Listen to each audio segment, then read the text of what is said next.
What would you do if you witnessed a grave injustice? Would you stand idly by, or would you take action, even if it meant crossing a line?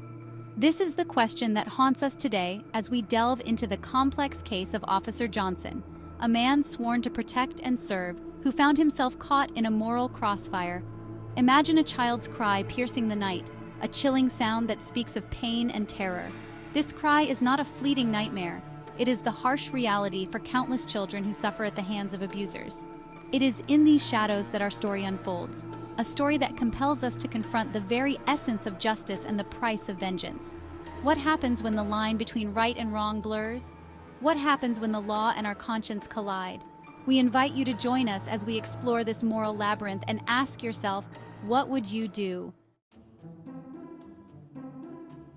Officer Michael Johnson was no ordinary cop. He was a beacon of hope in his community, a man known for his unwavering integrity and his deep-seated commitment to justice. For over 2 decades, he had walked the beat, his presence a reassuring sight for those who lived in his precinct. His colleagues respected him, his superiors admired him, and the people he swore to protect knew him as a man of his word. He was a shining example of what a police officer should be, a guardian, a protector, and a man who lived by the law. But even the most righteous can be tested. Even the most steadfast can waver. And for Officer Johnson, that test came in the form of a case that would challenge everything he believed in, a case that would force him to confront the limits of his own morality. Behind my timid smile lay a heart-wrenching story, a tale of fear and suffering inflicted by someone who should have been my protector, my stepfather Michael. Sarah, a bright-eyed 13-year-old, bore the invisible scars of a childhood marred by abuse. For years, Sarah had endured his cruelty in silence, her voice stifled by fear and the chilling threat of further violence. But Sarah, despite the darkness that had enveloped her life, possessed an inner strength that even her tormentor couldn't extinguish. One night, fueled by a desperate hope for a life free from fear, Sarah found her voice. She reached out, her trembling fingers dialing the emergency number, her voice barely a whisper as she uttered the words that would change everything. Officer Johnson responded to the call, his heart heavy with the knowledge of the darkness that lurked behind closed doors. He had seen it all too often, the silent suffering, the broken spirits. But nothing could have prepared him for what he encountered that night at Sarah's house. The evidence was irrefutable.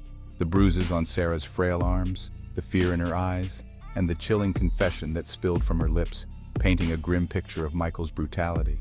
As Officer Johnson stood before Michael, the weight of his oath pressed down on him. He saw red. He saw the years of abuse reflected in Sarah's terrified eyes. And in that moment, something within him snapped. Officer Johnson, the epitome of composure and restraint, crossed a line. He used force, striking Michael in a moment of uncontrolled anger and frustration.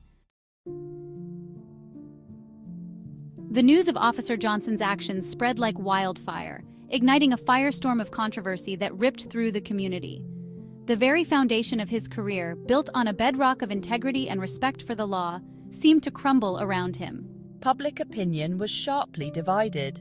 Some rallied behind Officer Johnson, hailing him as a hero who had taken a stand against a monster, a man who had done what they believed was necessary to protect an innocent child. They argued that his actions, though unconventional, were justified, a righteous response to an intolerable situation. Others, however, were appalled, their voices rising in condemnation. They argued that Officer Johnson's actions were a betrayal of his oath, a dangerous precedent that undermined the very principles of justice he was sworn to uphold. They called for his badge, demanding his head on a platter, his lapse in judgment unforgivable in their eyes.